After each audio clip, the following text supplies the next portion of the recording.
Welcome to Booked, where two guys tell you about the books they're reading. I'm Livius Nedden. And I'm Rob Olson. This episode is what we call an interlude. For anybody who's been listening to us forever, you know what that means. We didn't read a book. We're just here to talk about stuff. Typically interludes, sometimes they'll actually have planned content where we talk about book-related things. Other times we just get on the mic blank and hope that a conversation happens. But we have a lot of fun, and we get good feedback about interludes. They're a little bit looser, right? A little bit more just kind of off the cuff. So that's what we're going to be doing today. This one's going to be very off the cuff, as we have absolutely nothing.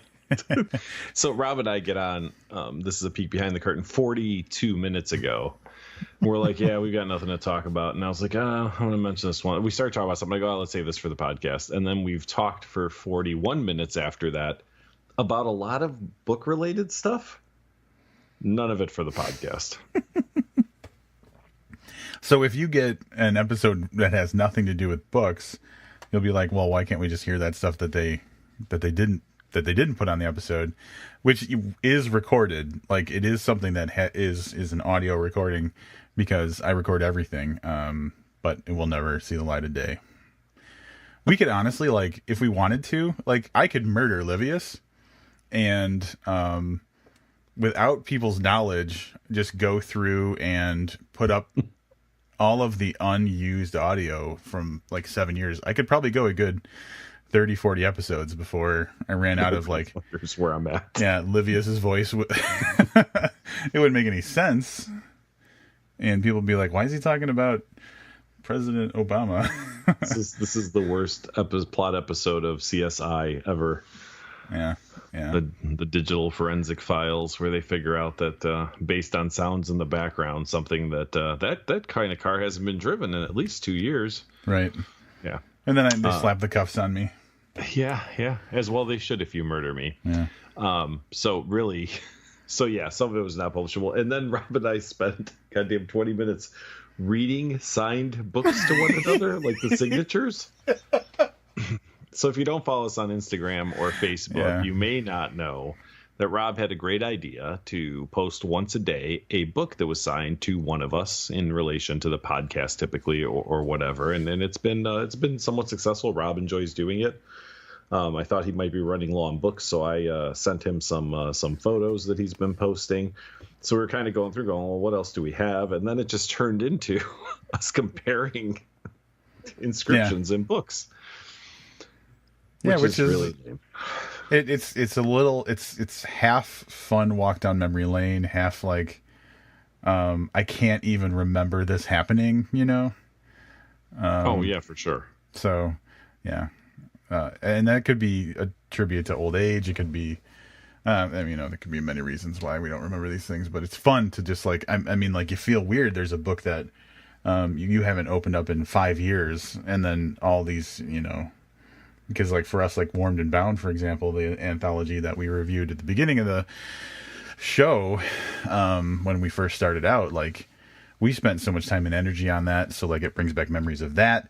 It brings back memories of meeting these people in person and going to events that were related to that. So it's really a time capsule of shit on my shelves. Speaking of time capsule, I want to do a little bit of a follow-up to something that was posted in our Halloween extravaganza spectacular last year. It's the one that we did live on YouTube that you can still see on our YouTube channel if you're really interested in some kind of outdated stuff. Do you remember, Rob, when I found definitive proof that time travel existed? Do you remember this? It was last year. Are you talking about Future Rob? Future Rob. So I'll catch you guys up really quickly. I was in a grocery store and I saw Rob from the future, probably 25 years or so. This is the most unflattering future version of me, by the way. Well, okay, but if you're in, I said 20 years. I mean, if I put you at 60, that's not bad for 60, right? Yeah, but I look like I'm a failed roadie from a hairband. Yeah, but I want to do some follow-up because today I'm standing at work and I'm my day's just about over and I'm just kind of thinking about going home. Been a long day. I had to start early, and a guy walks into I work in a retail store. So a guy walks into my retail store And I go, that guy looks familiar.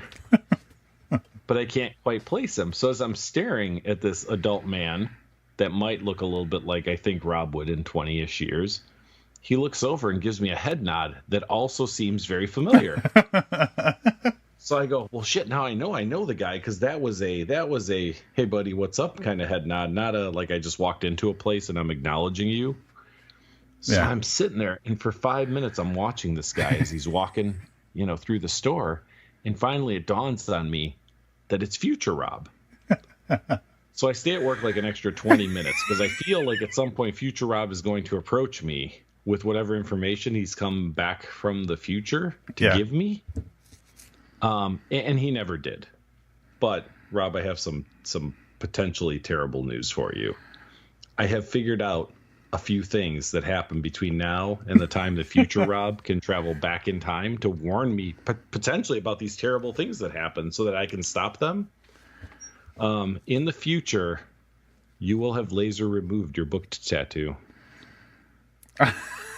You may or may not use lasers. I don't know what the future technology will be, but you clearly are lacking the booked tattoo on the inside of your arm. So I have a feeling. Wait, that on the outside of my arm? On the inside of your arm. Sorry, did I say outside? No, my tattoo is on the outside. Yeah, never mind. Yeah. So I'm sorry. You will have removed that tattoo. And I don't know if that's due to something that goes terribly wrong with the podcast. Maybe the podcast is the cause of all the trouble that I'm coming back into. I mean, it could just be that this isn't future Robb. I mean, sure, yeah, that's possible. Whatever. We already had a conspiracy theory episode, Robb, so let's not dwell on things that are unrealistic. All right. The other conclusion I came to as I finally left work after future Robb did is that you're not doing so well in the future, buddy. What indication? What are the indicators? Future Robb is a walking dude. Future Robb does not even have a mode of transportation. Oh, future Robb. So I don't know, but if you think about this 20 years from now, tell me how I can help you, bro. How I can fix the future for you, because it's not looking real good for you in the future. That's all I'm saying. I'm willing to help. You're my boy, but I can't fix it if I don't know what the problem is. Well, it's weird that future Robb. So he's being cagey, and he's just not ready to talk. Because you would think if he saw it's obviously saw you. So are you thinking that maybe there's some like mental trauma or something as well? I don't know. Maybe he doesn't realize that I know it's you.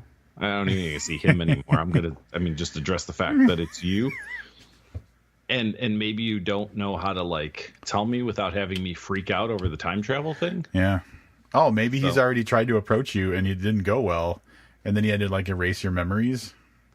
Oh, maybe he tried to approach me slightly in the future, and he keeps like coming back like a little further back. Earlier.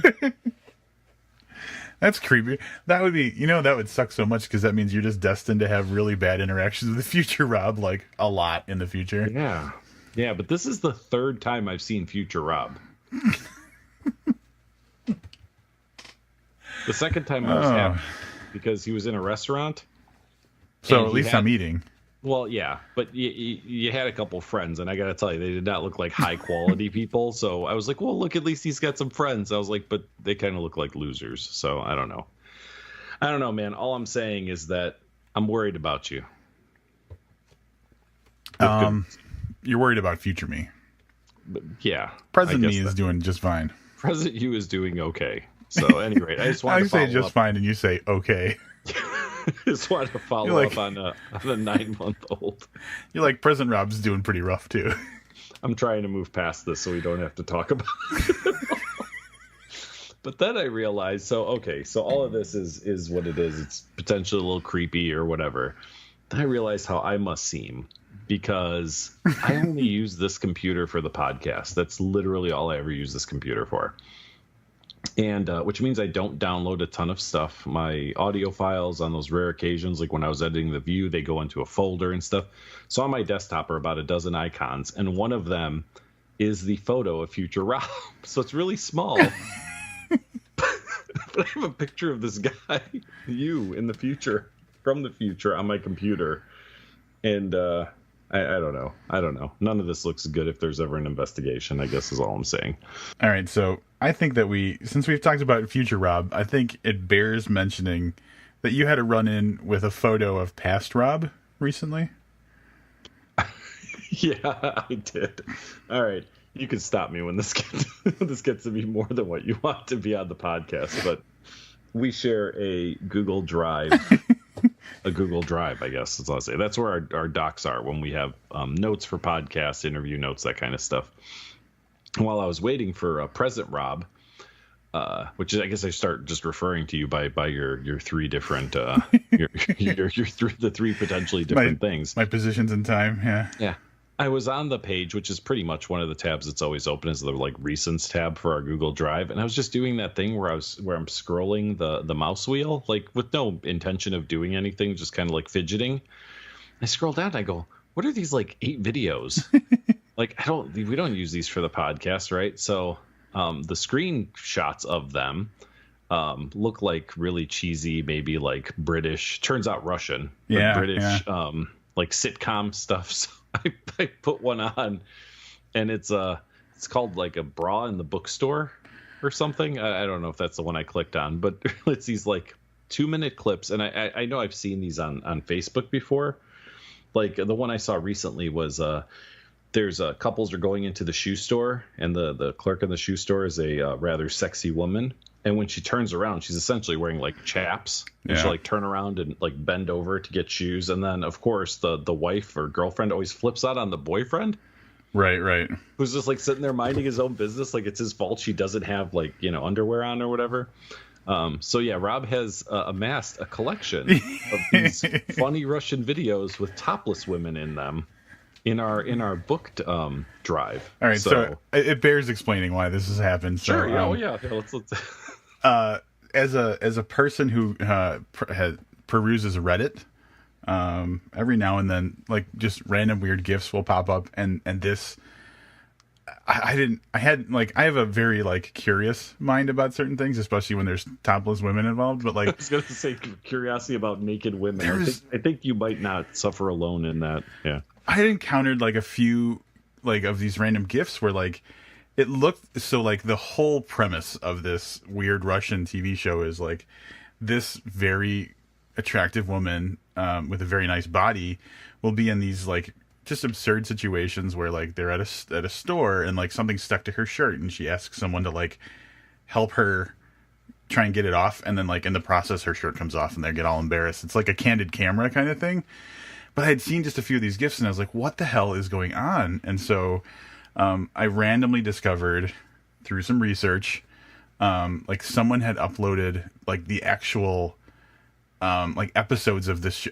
I don't even know if it's a real show or if it's like some parody, like internet thing, but it plays like it's an actual television show, which is just, it was just really confusing.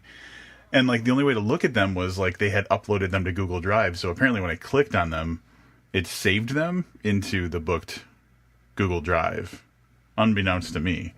It doesn't matter. I don't care. But the best part of this is you said you saw some GIFs and then you did research and found the original content material for this. So any rate, so I see these and it's kind of funny and I, so I'm like, well, what else is in here? So there's a bunch of documents and I don't read the titles, but most of them, I can just tell look like our format for notes. But then there's some pictures of a much, much younger past Robb. Past Robb. That popped up. Robb, what age do you know what age you were in the picture that I then sent you? This was probably about 10 years ago. So in my late 20s. All right, now I'm going to try to describe 29. What Robb is wearing in this picture. He has a bandana on his head, but it's made into like a headband, not like a do-rag. Right. It's headbanded. Yeah. He's got some aviator sunglasses that are orangish in color. Yep.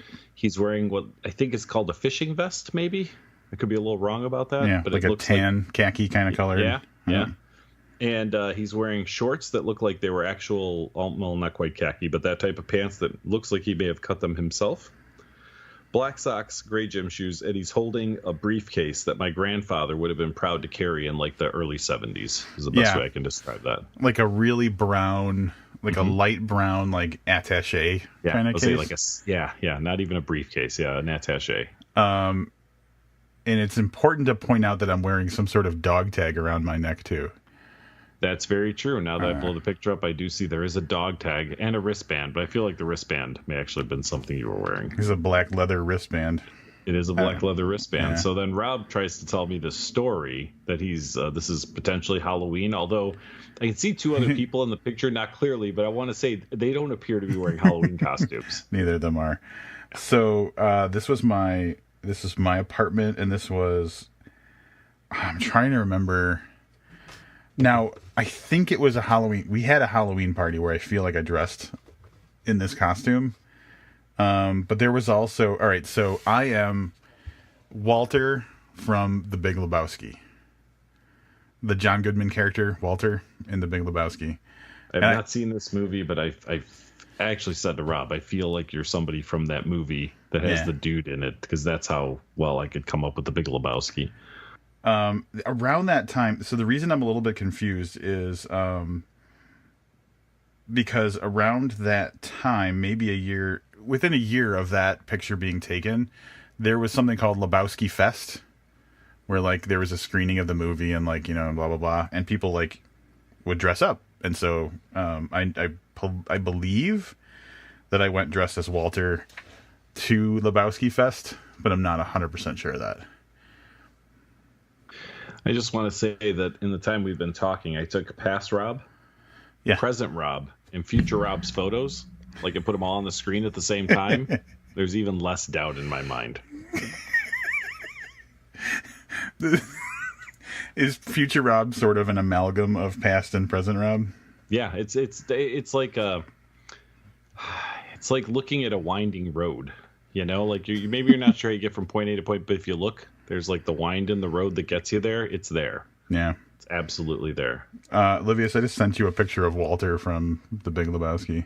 Oh, I will say that the costume you're not holding a bowling ball or a gun, which is probably a good thing, but not bad. So that briefcase, there's a scene in The Big Lebowski where they're supposed to hand off like a money kind of handoff thing. Mm-hmm. And Walter's character brings this like case that looks a lot like that, and he calls it the Ringer, and it's just full of his like dirty underwear. And so I was in my picture, I'm holding the Ringer. I don't think I don't think I went as far as having dirty underwear in there. That's probably a good thing. But yeah, that was my Walter soap check costume, which I had completely forgotten about until you sent me that picture. Yep. Tonight. This all sounds very plausible. Wait, what's plausible? that you were dressed as a character from a movie. Yeah. It's also just plausible that this is how you rocked your look back then. Yeah, I've never been a vest guy, so that would be the biggest. But I feel like I was rocking it. Looking at it now, that's like I've never wanted to wear vests. I have a unique body type, and I didn't think vests would really be conducive to my body type. But then I felt the same way about suspenders, and I was at our friend John's wedding last fall. The tux had suspenders that came with suspenders, and I was like, one of my things I hate most about wearing tuxedos, like rentals, obviously, is that like the pants are kind of always way too big, and like they have like a little cinching thing, but you don't wear belts on tux pants, so like your pants are always falling down. So it's like, oh, thank God there's suspenders, and no one will see them because they're underneath the jacket and the vest and all that stuff. But I had these suspenders on, and I was like, man, this is great. Plus, I feel like I look pretty great in suspenders. So I don't know, man. Maybe I'm just way off in my my estimation of clothes. Do we need to get some booked suspenders? Do we need to make that a thing? Yeah. Can we? Is that possible in our merch situation? I can look into it. They'd have to say like booked on one side and like podcast on the other or something. I don't know. We'll have to look into it. Merch situation. I'm glad you brought that up, or I brought that up. The Booked Podcast store is open, and sales have already occurred. So if you're interested in getting a booked t-shirt, tank top, a toddler size shirt, a hoodie, or a coffee mug, you can get that at bookedpodcast.myshopify.com. Same thing I said last week. If you're in the UK in August, I promise there will be some reduced shipping for you on some of those items. But we're going to let this run for our US listeners for a couple of weeks before we turn that on for you guys. So you should get over there. Shirts are pretty cool. I saw him on a fan recently, a listener, friend of the podcast, and he looked like he was killing it. Yeah, the orders are just piling in. And so do we have to, can we not say who the person who was wearing it was? Oh, I don't care. Jesse, friend of the podcast, sent a picture. And I was happy because that's the style of shirt that I want. And it's looking pretty good. And he didn't have anything bad to say about it. So I'm hoping that's a good thing. Yeah, that's true. Merch. Maybe we can expand out at some point and see what other type of merch we can make. We have the mugs and the shirts and the variety of clothing, I guess. There's a lot of weird shit out there, man. Shower curtains. Say. I've looked at it. Yeah. Shower curtains, like beanie hats. Oh, dude, I would take a booked umbrella. That'd be cool. That would be cool. I'm pretty sure we could probably make that happen.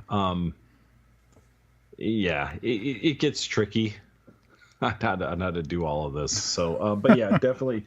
So I don't know if there's a booked umbrella in our future, but there will be more shirt styles coming after everyone has a chance to buy up some of these shirts. So if you are so inclined, bookpodcast.myshopify.com. Who knows? There may be a future Robb shirt popping up on that site any day now. Oh, God. Oh, no. Future Robb. Mm-hmm. All right. Yeah, buy some stuff. Hey, should we just get all our shilling out of the way at the same time? Sure, let's do it. For anybody who's listening who has not signed up for our Patreon, we have a Patreon account, as everybody is wont to do lately, but we have been down with Patreon for literally years. I think we're in our 4th year, maybe, with them. And so here's how it works. We have a couple of levels of, things you can do. For the $1 level, I was going to do the math on this because I was thinking, like, it is a steal. The $1 level is such a steal because, we come out with, an approximate, 4 episodes a month, and 2 to 3 of those are going to be book reviews, and the likelihood of them having spoiler content is pretty high. So, like, in a given month, you might get, 3, 6, 7 things on Patreon, right?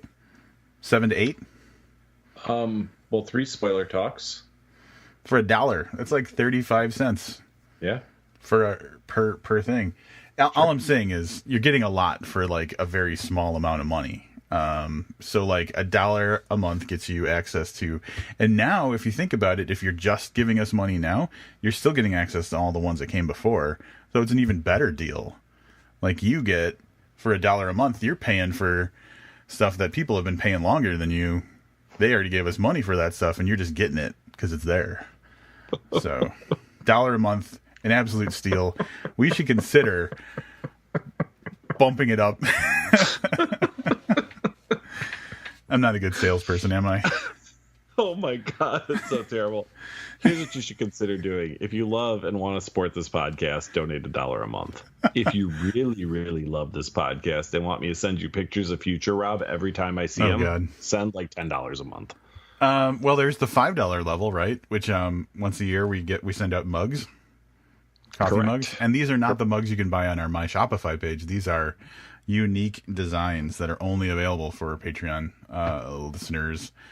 And then at the $10 a month level, you actually get to choose once a year an episode, a book that we review, and there is the option for possibly joining us to review that book. So $10 a month is not huge in the grand scheme of things, and you get to dictate a review and possibly join us. It's pretty cool, but that's limited to 12. So once we hit 12 people giving at that level, we're going to have to cut that off. Maybe we'll then be inspired to come up with some other stuff as well.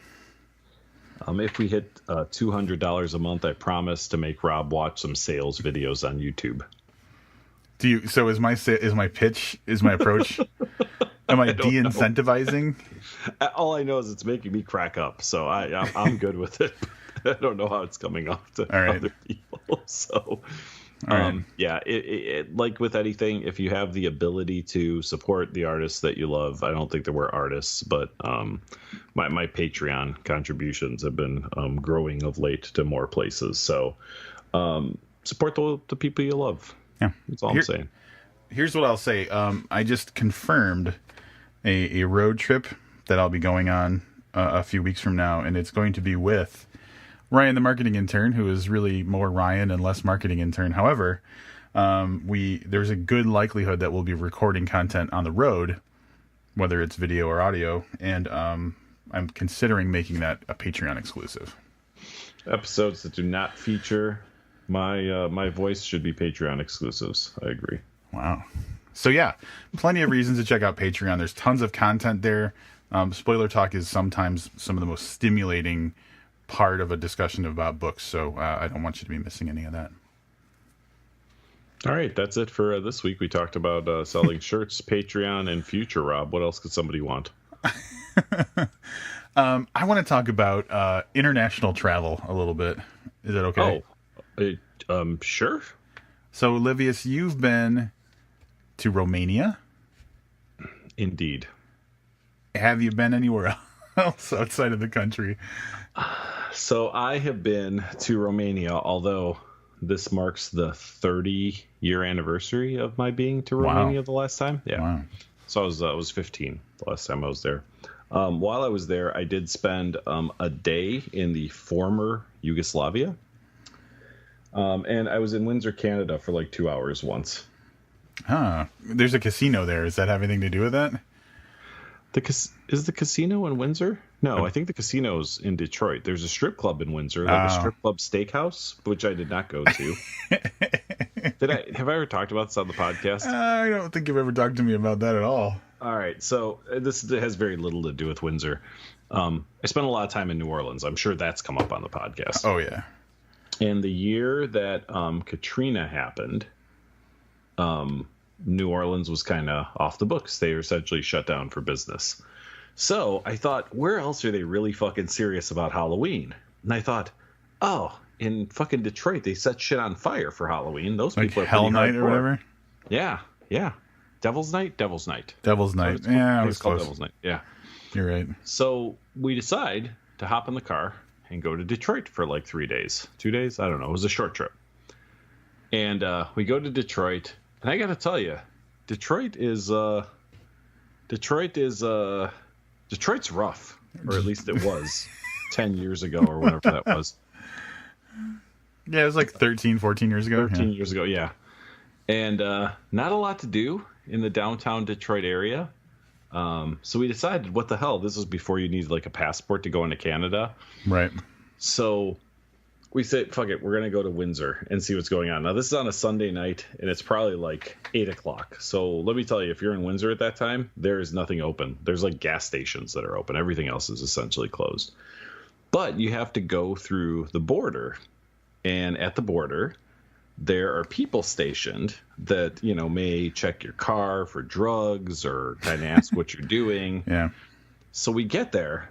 And, they ask for IDs, and my girlfriend and I provide our IDs. And they're like, so what are you guys doing up here? And we're like, just a little weekend vacation. It's like, know anybody in Canada? Nope, never been to Canada. Just want to see what Windsor was all about.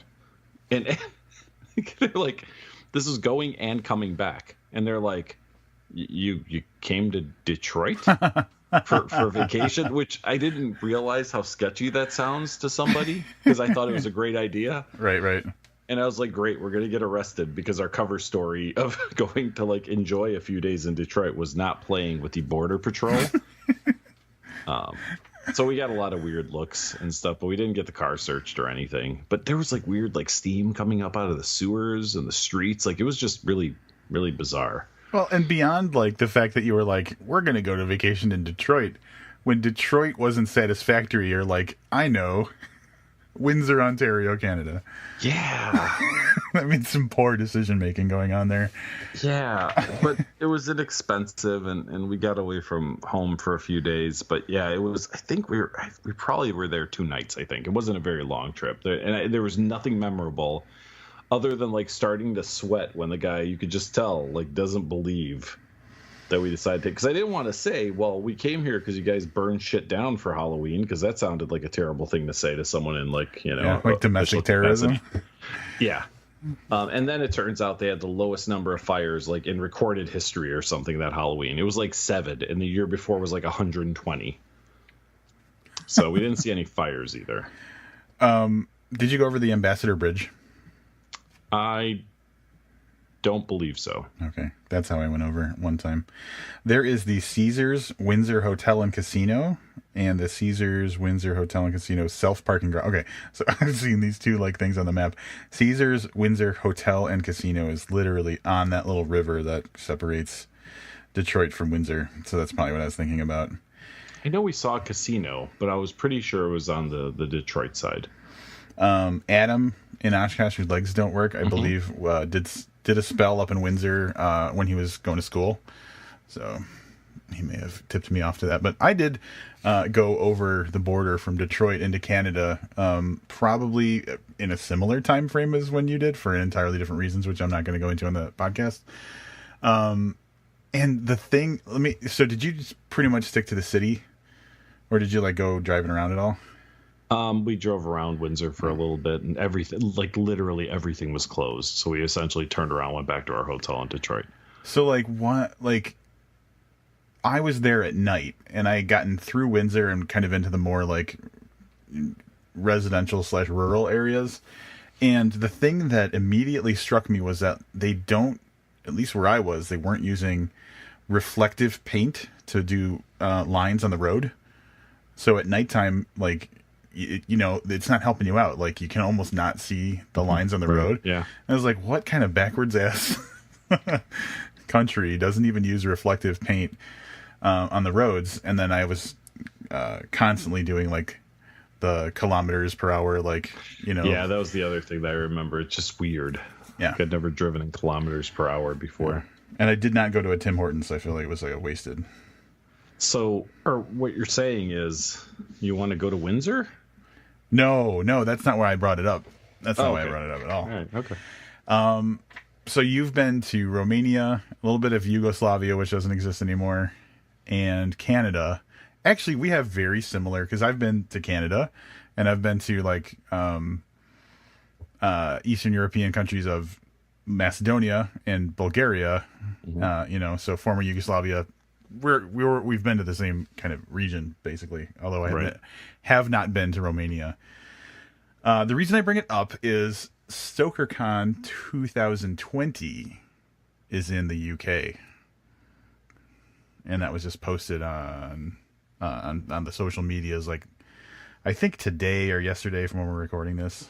So StokerCon, we went to in LA. We're planning to go to. We skipped the Rhode Island one because, let's be honest, it's Rhode Island. But 2019 is in Grand Rapids, Michigan, which is like 3 hours drive from where we are. So it just totally makes sense to go. UK, StokerCon, Livius. We could talk to all those British authors. I don't know if you know this about me. I'm not real keen on traveling. I don't know if you've gotten that. And I figure that not only do I have to leave my house for that, but it's got to take like 4 or 5 hours to get to the UK. I mean, I was guessing more like 8 or 9. Yeah, whatever it is, it's a long time. Yeah. And they drive on the wrong side of the road and in kilometers per hour too, I believe. No, I think they do miles per hour. Do they? That's fucking weird. Yeah, because remember, I don't know, there's a book that there was a book that we were reading that took place in England, and they were using miles per hour in something. And I was like, don't they? And then I just gave up on thinking about it. So, or I don't know. They measured, who were we talking to? Was it Craig Walwork? Someone told us how big England was. And it was like, he gave it to us in miles. Anyway, they use miles. I know that. I don't know why. Oh, yeah. Miles per hour used in the United States and in the UK. Huh. All right, they still drive on the wrong side of the road. They definitely drive on the wrong side of the road, for sure. And some might argue that we drive on the wrong side of the road, but I'm pretty sure that an American invented cars. I mean, that's a strong argument, my friend. It's that Harry Ford guy, right? Harry? Was it Henry? I don't know. Maybe he goes by Harry. What do you know? So it sounds like you're not very enthusiastic about going to the StokerCon in England. Let's leave it open as a possibility. Yeah. I'd like to go to England, but the problem is I'd like to, and this is no slight, there are some people over there I would dearly love to meet, but I would also like to not spend any significant amount of time at StokerCon if I'm going to England. There are actually things I want to see, like the Doctor Who Museum, or where they filmed Downton Abbey, or there's some other things I would like to do there other than, no offense, writers, hang out in a room with a bunch of sweaty writers. Yeah, sweaty writers, definitely not the best kind to hang out with. It's one of those. So like, I hate flying. I am. If I can drive somewhere as opposed to flying, that's going to be my first choice. And honestly, my first thought was like, if we commit to going to StokerCon in the UK, I'm going to go on a diet just so that I'm less uncomfortable sitting in an airplane seat. Like, I want to lose weight just so that I'm like more comfortable flying over the Atlantic Ocean. I thought like 18 different things when you said that. The first one was like, they don't charge by the pound when you fly. Like, I thought it was like an economy thing. And then I thought about pounds, and I was like, man, I wonder if he's confused about that money thing again. Nope. Like, I got to lose 40 pounds because it'll be cheaper in England. Like, I don't know, something. I don't know. I don't know where I was going with that. Not my recollection, because 30 years ago I don't remember much about 2 plane rides, but I believe that international flights are not like flying coach. Oh, really? Like, they're a little bit I believe roomier. That the seats are bigger and stuff too. And again, I mean, I don't know how much, but I think they understand. I think it's 11 hours to the UK. Yeah. So it's not the same as hopping on a plane for 3 hours to get to whatever, Texas, or 2 hours to New Orleans or whatever. They're like, who cares what conditions you're sitting in? It's for 2 hours. Like, deal with it. So all right. So you're making me more likely to want to go. Well, we can drive if you want. Yeah, we could try that. We could take a boat, just hop on a cargo ship and take 3 weeks to get over there or whatever. Sneak on a cargo ship and hide with the freight and eat rats. Well, I'm not excited about eating rats now that you mention it. Let's keep the book open on this, because I mean, I'll be honest with you, you can't even book a flight that's a year and a half from now. It's not available yet. Well, let's see how the Patreon thing goes. Like, maybe we could see about if we got enough money, because it's not going to be cheap. That would, that would be, yeah. More to come on that. Yep. So, international travel. I was trying to introduce the idea, but maybe anybody who wants to see us at StokerCon really bank on that Grand Rapids, Michigan next year, because it's almost impossible for us to not go to that. Yeah, I would have to say, unless Robb gets that tattoo removed off his arm between now and then, if the end, this is the beginning of the end for the podcast based on future Robb and his multiple appearances, then I would imagine we'll be in Grand Rapids, Michigan. Past Robb did not have that tattoo on his arm in the picture that you sent me. So. Yeah, that's what I'm saying. It looks a lot more like future Robb. I don't know. I'm excited about Grand Rapids StokerCon. There are definitely a few people there that I'm very much looking forward to seeing, and I'm going to see if we can weasel our way into another panel or something. We'll see. Yeah, we'll have to pitch that to the panel people. That's all I got. Yeah, Josh Mallerman's going to be there. I'm excited about shaking that tall dude's hand. He's probably got some clout. He's the guest of honor. Yeah. By then, his movie will be out. His Sandra Bullock Bird Box movie will be out on Netflix, I believe in September, or when is that coming out? Yeah, I saw either September or December. I can't remember which one it was. But if you're saying September, that sounds good. Sarah Paulson's in that. I don't know, man. I'm just excited about that. It's gonna be good stuff. December 21st. So no, it is coming out right before Christmas. This is the winter solstice, I believe. It is the winter solstice for any witches that are listening, or what are they? Wiccans? Wiccans are they are. That's a type of witch, I think. Yeah, they're the ones that are really concerned with solstices, I think. So speaking of witches, this has nothing to do with witches, but it reminded me for some reason.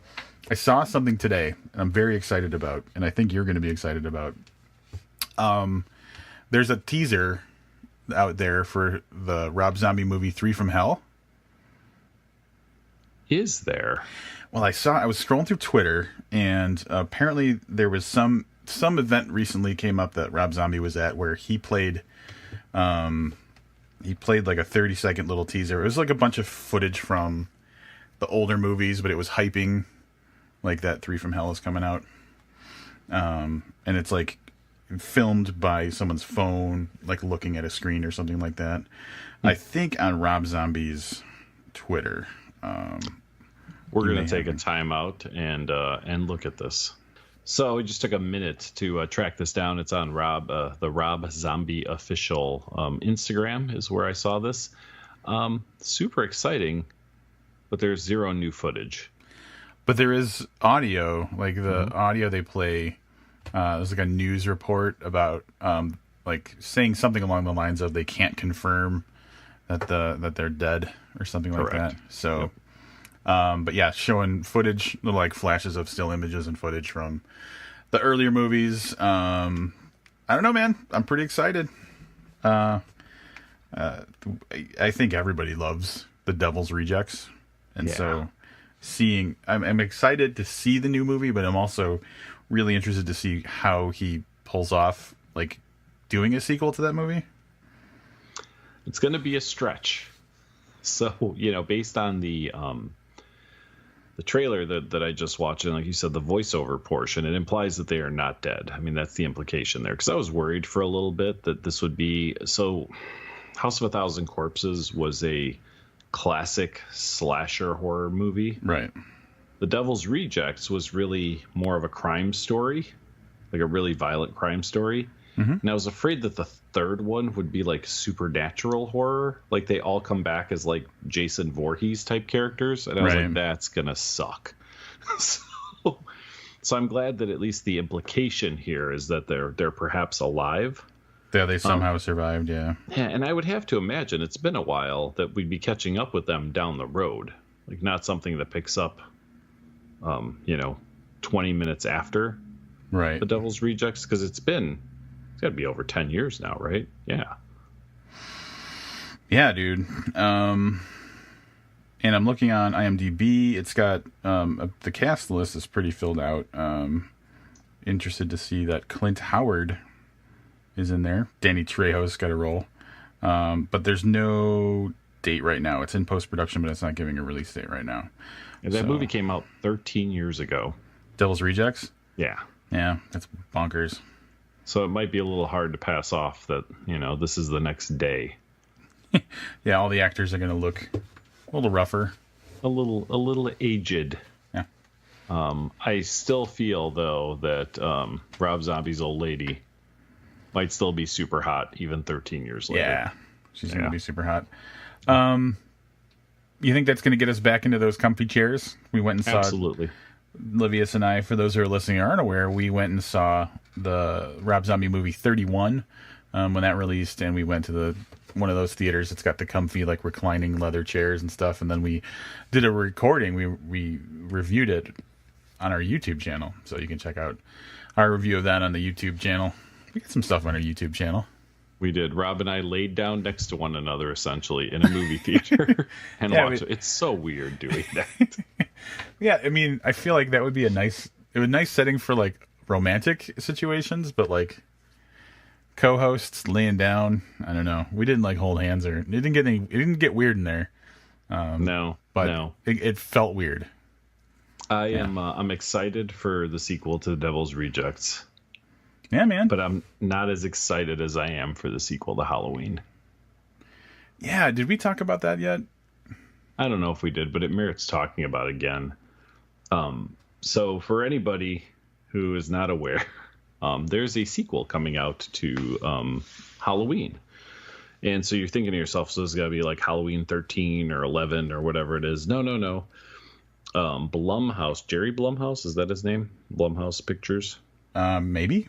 Yeah, whatever. Blumhouse Pictures has decided to make a sequel to Halloween, but it's also a little bit of like a remake, like a I don't even know how to explain it. So I'm like just a reimagining. Yes. So Halloween brought out, was it, I think 8 movies and then H2O. Does that sound right to you? I think there's like 10 or something total. Yeah. This movie erases everything that happened past the first Halloween. Right. Which I was, in some ways, still am really concerned about. And follow my logic here. You're familiar with the movies? Not very much. I to be honest, I'm not super familiar. Spoiler alert for anybody who's not seen the first two Halloween movies. Very first movie ends. Michael is shot, falls off a balcony or whatever. Sometimes breaks a railing, falls outside, and they realize that he's gone. Like he vanished. Yes. So that's the very ending of the movie. Ends in a terrifying way, right? Well, the second movie picks up in the very unusual fashion of sequels. Picks up like that moment. Mm. And they go to the hospital, and then Laurie Strode is chased around the hospital by Michael. So I mean, it takes place in the very same. It wasn't a jump forward 10 years. It wasn't Michael in outer space or Michael in prehistoric times. Like, it literally picks up right where the last one left off. And then that leads into some things that happen, some good, some bad, in the rest of the Halloween movies. This one goes back to that the first Halloween is the only one that mattered. Yeah. And that Michael was captured and has been serving time in a super maximum security mental institution or whatever for whatever amount of time, 40 years or whatever it's been. And then picks up with what's happening today. Right. I was very, very concerned about this erasure of what I consider to be canon for the Halloween movies until I saw that goddamn trailer. And now I'm stupid excited for this Halloween movie. Yeah, talking timeline really quick. I found a little graphic so the timeline is already kind of fucked anyway, because like you said, there's Halloween 1 and 2, and one follows the other. Halloween 3 apparently Season of the Witch. Nothing to do with the rest of the series at all. Right. Because it doesn't exist on any timeline. Then there's what's called the Loomis timeline, which is Halloween 4, 5, and what is this called? Curse of Michael Myers. Mm-hmm. And then separately, there's the Laurie timeline, which is Halloween. It goes from H2O. Halloween 1 to 2 to H2O to Resurrection. Oh, God, I didn't even bother watching Resurrection. I'm surprised that's in the Laurie timeline. And then separately, there's the Rob Zombie movies. There's those two, Halloween 1 and 2. So, yeah. You can't get too worked up about timeline because there's already like 4. So, all right. So, you sounded really surprised about Season of the Witch, Halloween 3. Yeah. Are you not familiar at all? No. Originally, when they did the Halloween movies, they planned them to be anthology movies. Oh, okay. So they just took place on Halloween and would be different horror stories. But I guess the reaction to the first Halloween was so good that they opted to make a sequel to Halloween. And then they returned to the anthology portion, which Season of the Witch is about, and you'll forgive me if I don't have the particulars, it's about some evil force that manufactures these masks that on Halloween will kill children by having like snakes and shit come out of their mouth. Okay. So if you ever hear it, there's a jingle that you might catch sometimes, and it's like a 3 more days till Halloween. Like that's from that movie. That's okay. Yeah. So there's this Silver Shamrock or something was the name of the company. I don't remember. It was terrible. But yeah, so after that they were like, well, that's garbage, but people still really love Michael, so let's move on with the Michael story. And that's where 4, 5, 6, yeah, all of them. And then like later on, they're like a decade later, they're like H2O.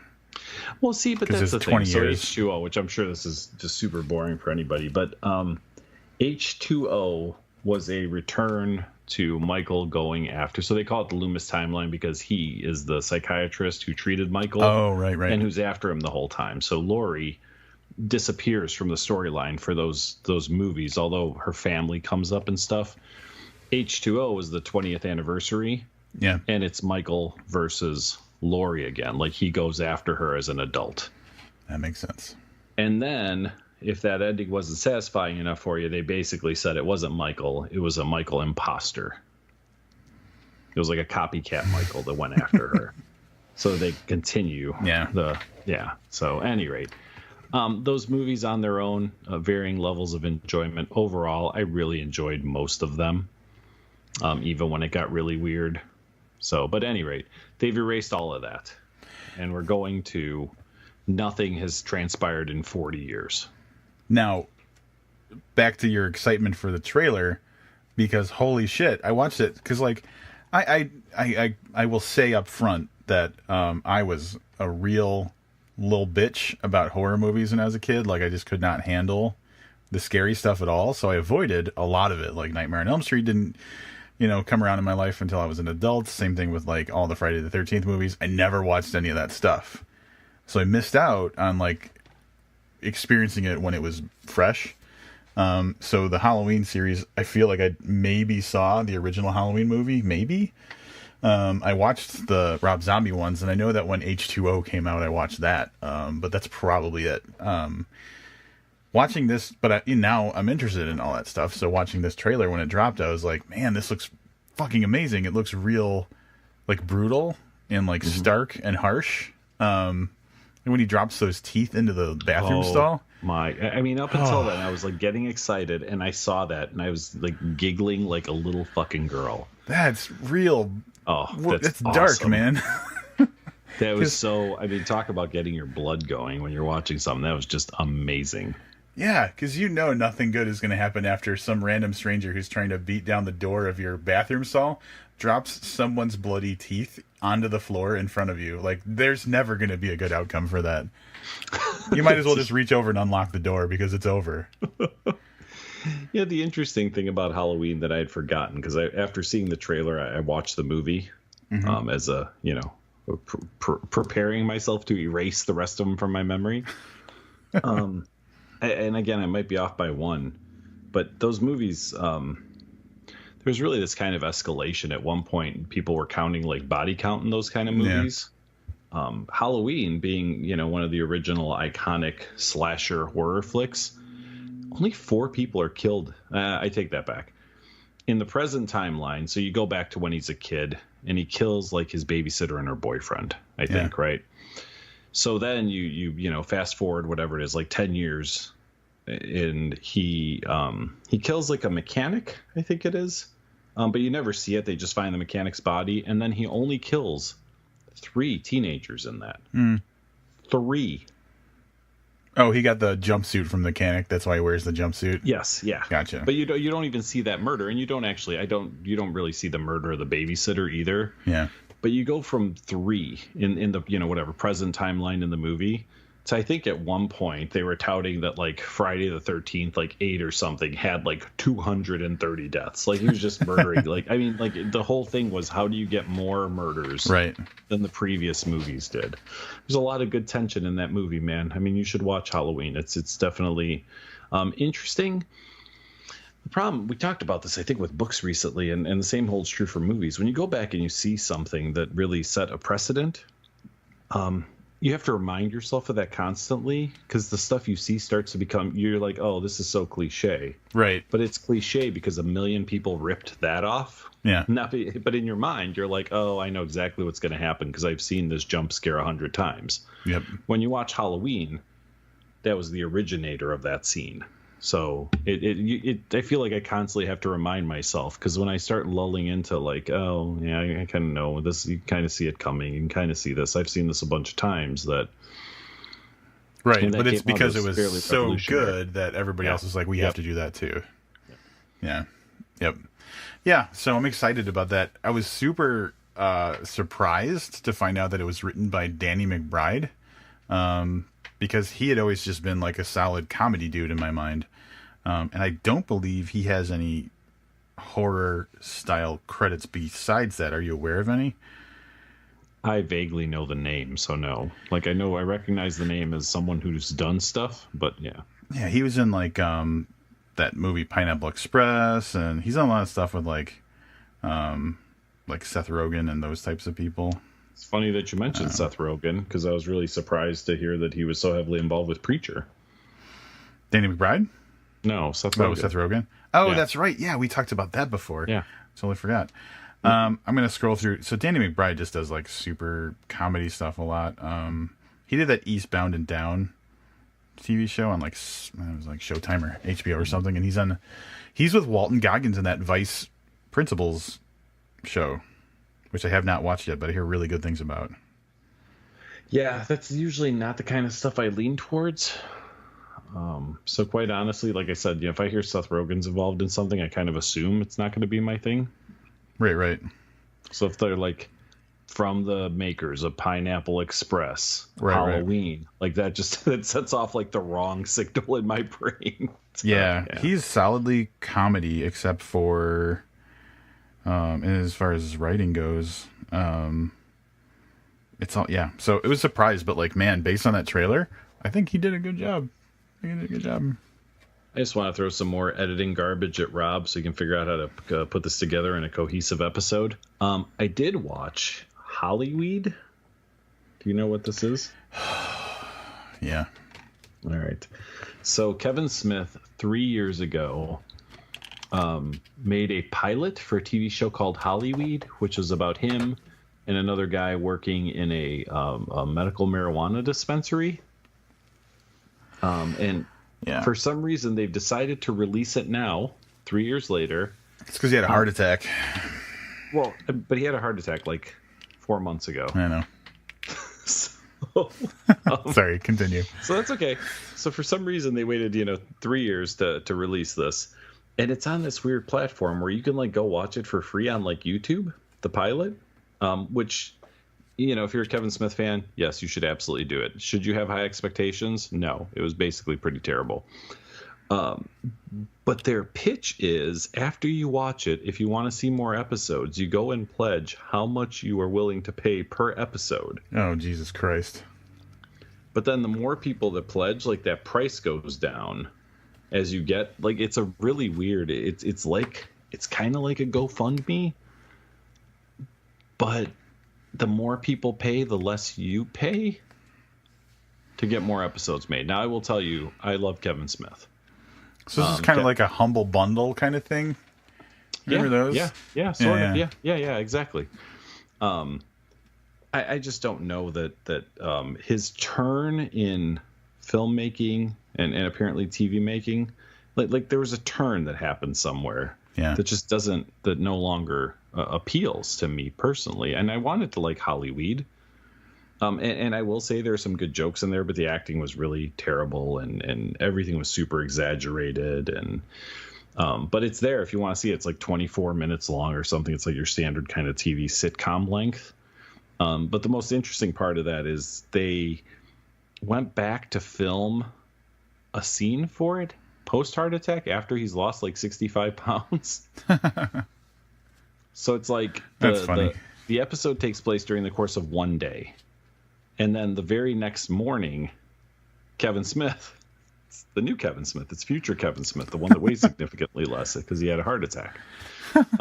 So at any rate, if you want to kill 25 minutes, you can find that on YouTube. That's where I watched it, and it's called Hollyweed, HOLLYWEED.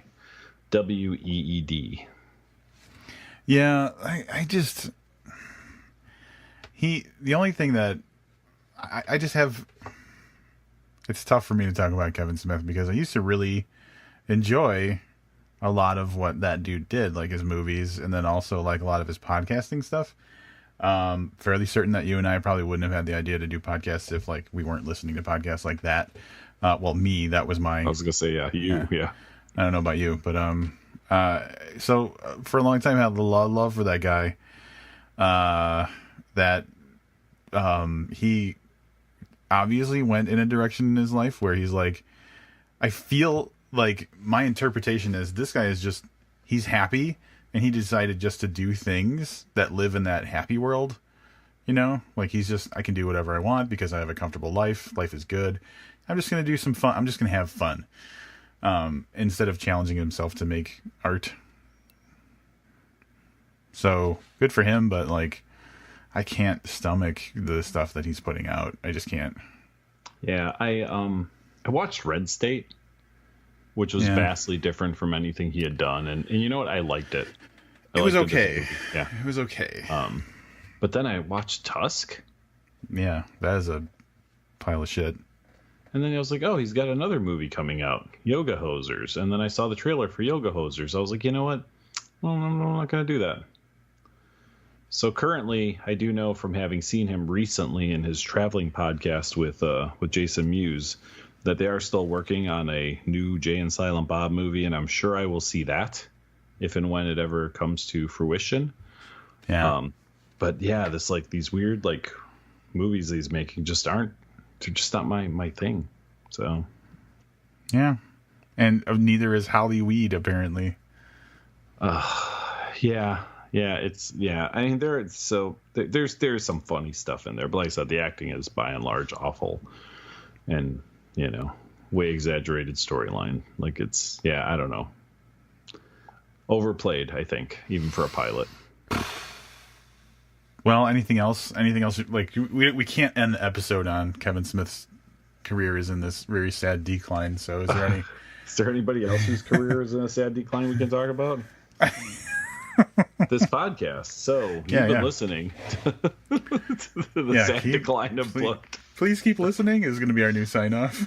Hey, we're going to do a book next week because clearly we are not good at not doing books anymore. Yeah. So we are going to be revisiting an author that we reviewed and really liked. Yeah, Megan Abbott. I forget what the name of the new book is called. I was trying to come up with the name. That's what I was kind of stalling. I could tell. I think it's called Give Me Your Hand. Yeah, it's Give Me Your Hand. Yeah. So maybe a little later than expected. We're not going to get our hands on a copy of this book until Tuesday, so we need time to read it and then obviously review it and stuff. So that's going to be our next episode. We're already in the green this year for page count. So anything you guys get now is so much better than what you got last year. Oh, did we do a key page update last time? I don't believe we did. 5,710 pages. Them's a lot of pages. That's 400 pages more than we did in 2017. And we're just going to keep going. Yeah. So thank you for listening. If you're a Patreon supporter, special thanks to you for helping fund this podcast. Rob, anything else before we go? That's it. We love you all, and we'll see you next time. Until then, I'm Rob Olson. And I'm Livius Ned, and keep reading.